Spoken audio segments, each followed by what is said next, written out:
Hello and welcome back. The purpose of this lecture is to look at the AStar Pathfinding algorithm and how it works.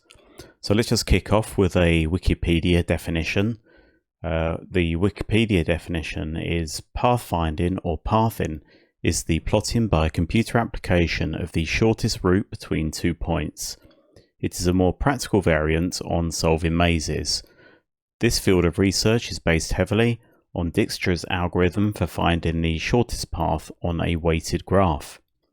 Pathfinding is closely related to the shortest path problem within graph theory, which examines how to identify the path that best meets some criteria, shortest, cheapest, fastest, etc., between 2 points in a large network.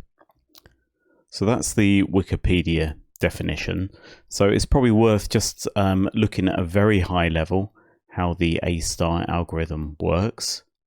So the AStar algorithm, as mentioned in that definition, is a variation on Dijkstra's algorithm. What it does is it maintains open and closed lists of nodes. And then for nodes in the open list, it calculates the distance from the start, which is known as the g-cost, based on the path to its parent node, and also the heuristic minimum distance to the target node, which is known as the h-cost. It uses both of these added together, which is known as the f-cost, when selecting the least cost option from the open list. So once a node of the least cost is selected from the open list, it's then added to the closed list, and the neighboring nodes are all added to the open list for evaluation. And this basically repeats until the target node is reached. AStar is more efficient than most algorithms because it typically has to examine fewer nodes.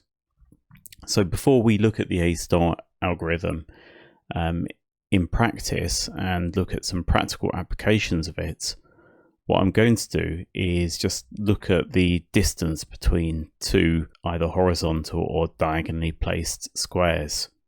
So here in this diagram, we've got squares of side 10 units, and the distance either horizontally or vertically between adjacent squares, as you would imagine, is 10 units. But the distance between diagonally placed squares is 14 units, and we calculate that by using Pythagoras' theorem, which is basically the sum of the squares of the sides then square rooted, and that equates approximately to 14. So it's these distances that we're going to be using in our AStar algorithm calculations. So let's look at some practical examples. So here we have a program that looks at a start node and a finish node, and then calculates the path between them using the AStar algorithm. So let's start off with a very simple example. So we'll put a start node here and a finish node here. And we're going to kick off the algorithm and then just see what it does. Okay, so the start node went in the open list, and then we pulled it back out again. And then for the start node, we basically calculated these values for all of its neighbor nodes. So what are these values? Well, the number on the top left is the g-cost. So that's basically the distance from this node back to the start based on the route taken by this node's parent. And all of these nodes, the parent node is currently the start node. And we can see that just by looking at where these nodes have come from in terms of their g-cost calculations. The number on the bottom right is the h-cost, and that is quite simply the minimum distance from this node to the finished node. So for this node here, the h-cost is calculated by just summing up the horizontal distances to the finished node. So each one is 10. So we've got 1, 2, 3, 4, 5 lots of 10, which is 50. For this one here, we've got 4 lots of 10, which are 40, and then a diagonal which is 14, which makes 54. So you can see how these H costs are calculated. And these H costs won't change based on the path that this node is used to evaluate its G cost. So these H costs will sort of stay pretty much static. But the G costs can be reevaluated based on the path that the parent node is taken. So let's just carry on. So we'll follow the AStar algorithm. So we'll pull out the node from this open list, which is indicated as green nodes. So we'll pull out the one with the lowest F cost, which is this one here. So we'll evaluate that. So we basically evaluate all of the neighbors again. So obviously some of these neighbors were already in the open list and their path hasn't changed, so their G costs haven't changed. But what we have done is we've added 3 new nodes to the open list here, and we've calculated their G costs and their H costs and their corresponding F cost. So as you can see, we've got a straight line basically to our finish. So what's going to happen is we're going to basically keep on evaluating this node here with the lowest F cost, and you'll notice every time we go towards the finish node now, the G cost is going to increase by 10 and the H cost is going to decrease by 10. So that's going to keep our F cost at a constant 60. So we'll see that by just evaluating these nodes here. And notice as we evaluate a node, it gets added to the closed list, so it's shown as red.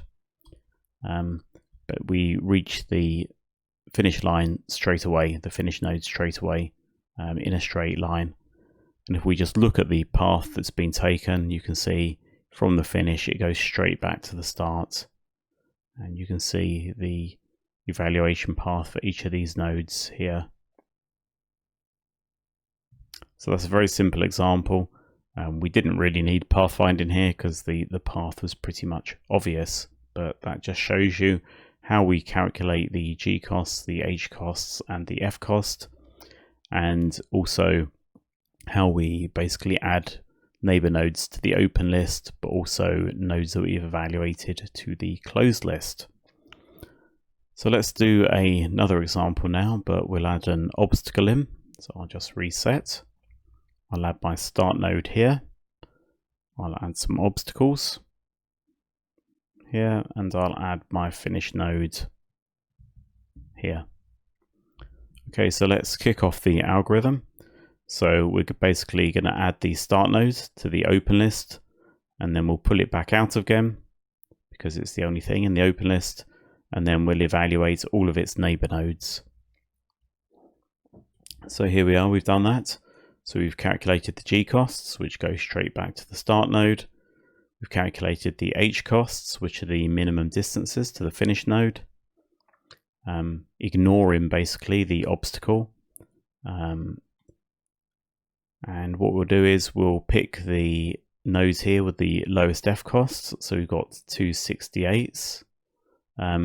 So what we'll then do is we'll pick the one with the lowest H cost. So this is the one closest basically to the finish line or to the finish node. So we're going to evaluate this one next. So we add this to the closed list, so it becomes red, and then we evaluate the other neighbor nodes and add those to the open list, and the existing nodes that were open haven't been recalculated because they're still basically the same. So you can see here that we now have some 68s to evaluate, and the one with the lowest H cost is this one here, so we'll evaluate that one next. Then we've got another F cost of 68, so we'll evaluate that one next. And we've got another F cost of 68 here. But before we evaluate that, just notice the square to the right. So if I just look at the path that that's currently coming on, the 28G cost is calculated by coming from this parent node here to the start. But when we evaluate this 68, we're going to have a shorter path to this square on the right, because it will be coming through this node here, and the cost, the G cost, is going to reduce from 28 to 20 because it's going to be a more direct path. So we'll evaluate this one next and then look at this node. So you can see that's gone down to 68. If we look at the path that it's now come from, it's basically come through this parent node here. You can see all of these nodes where their parent nodes are and the path that they're currently being evaluated on.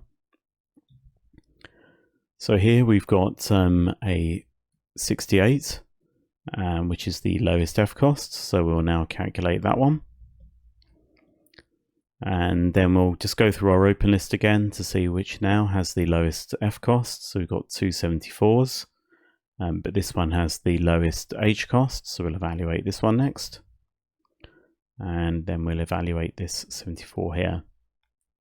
So now the lowest one is this 80. So we'll evaluate that. And then we're left with these 3 nodes in our open list. So we'll evaluate this 82. So now we'll evaluate the 88 and then the 94. And notice that some of these nodes are being re-evaluated in the open list because the path them is changing. So this one was re-evaluated because now it's got a direct node, a direct path back to start. So if I now carry on evaluating the open nodes, so the 96 will be evaluated next, and then the 102. And now we're going to evaluate the 104. And notice now we've got a straight path to the finish node. So this one is going to be our favorite node. And then we've got another 104, another 104, straight to our finish line. And we can just look at the path that that's taken. And you can see the other paths as they were calculated.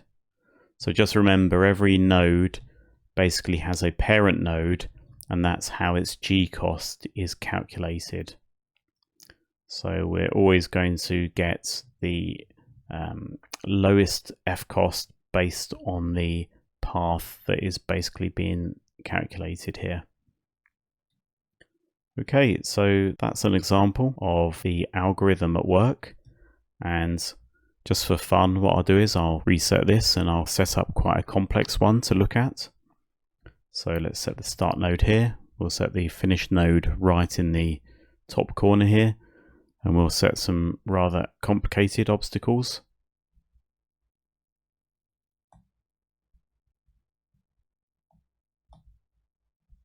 You see, this is going to be a bit more of a challenge for it to find the path through here.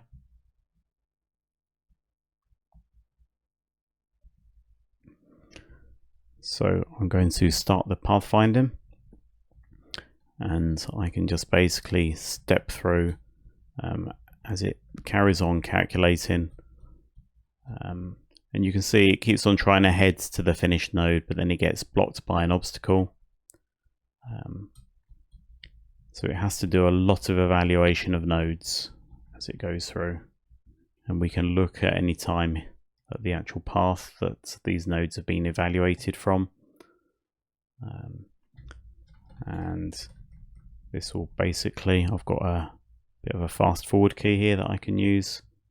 And you can see how this algorithm basically goes through the whole thing until it finds the path to the finish.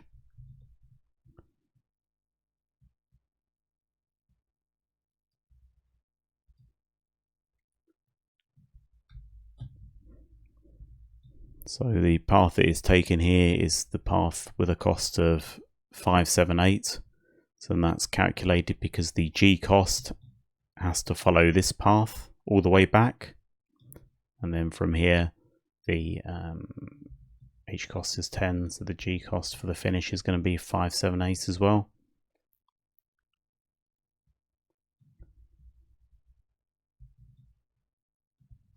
Let's do one more. Let's just reset the board. We'll set our start here. We'll set our finish here. and we'll set some obstacles going around here. And you'll see with this, it will start trying to get a straight path to begin with to the finish, but then it's not going to find it. That.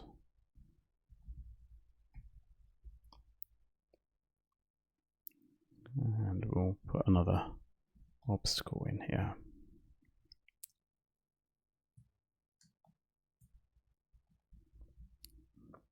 Okay, so I'll just fast forward this one so you can just see how the pattern builds. And there we go, it's found it. So you can see it actually evaluates quite a lot of the nodes. It hasn't evaluated all of the nodes, but it's come up with the shortest path. So let's just do one more while we're in here for fun. So we'll set the starts here. We'll set the we'll set the starts here. We'll set the finish here, and we'll just do a bit of a sort of a maze going around, I think.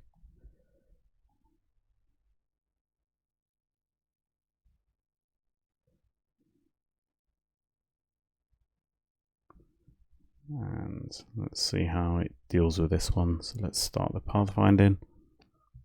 You can see it sort of flows out and it goes straight to it then. So with AStar, you're pretty much guaranteed to get the shortest path, and the algorithm is pretty efficient. And at the moment, we've got these black squares as obstacles. And what we can do, as we demonstrated in an earlier lecture, is we can set different squares with different sort of cost values to them. So at the moment, we've basically set cost basically based on distance.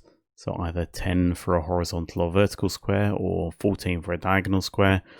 You can set the costs to different values based on your preference for them as well. And we're going to use that in the game as we move forward with coding it. So that's a demonstration of the AStar algorithm. Hopefully that makes sense to you now.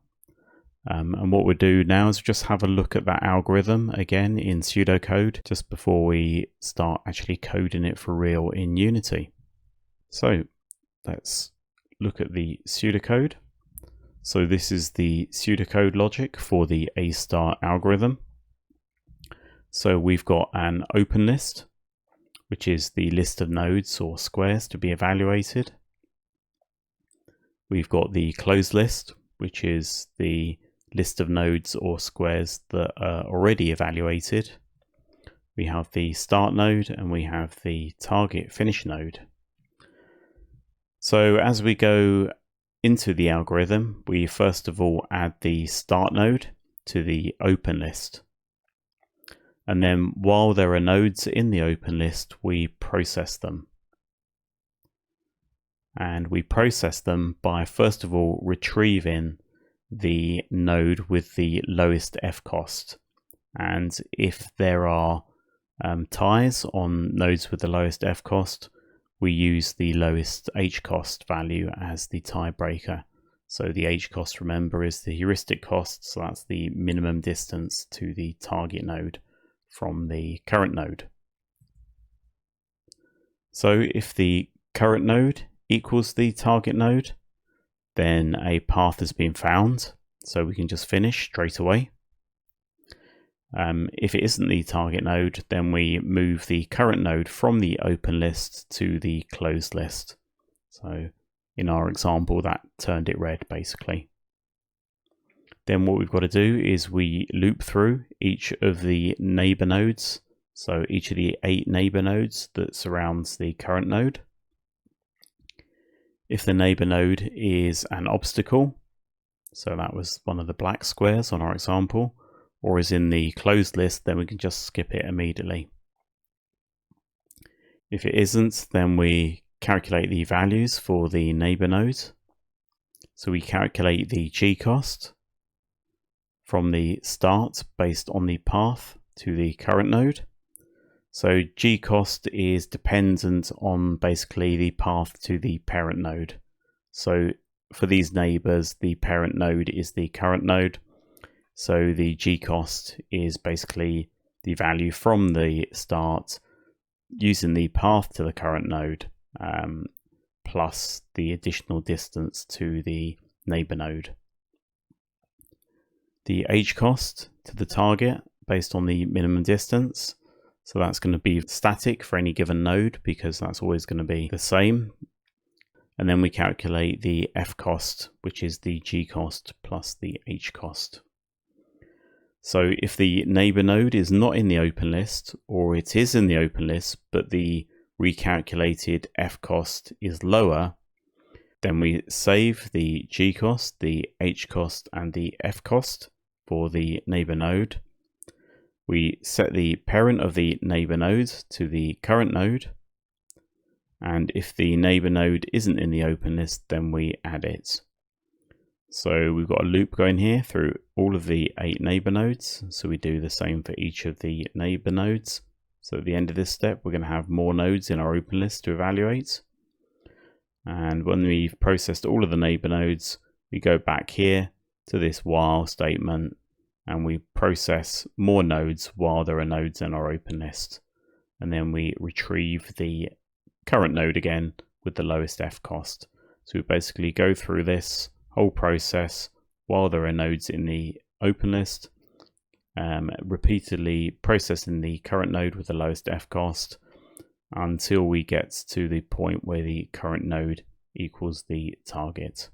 And then we know we've found a path and then we can just finish. So that's the algorithm. So that's what we're going to be using as the basis for coding our logic in Unity, which we'll do in a subsequent lecture. So thank you very much for following along, and I'll see you in the next one.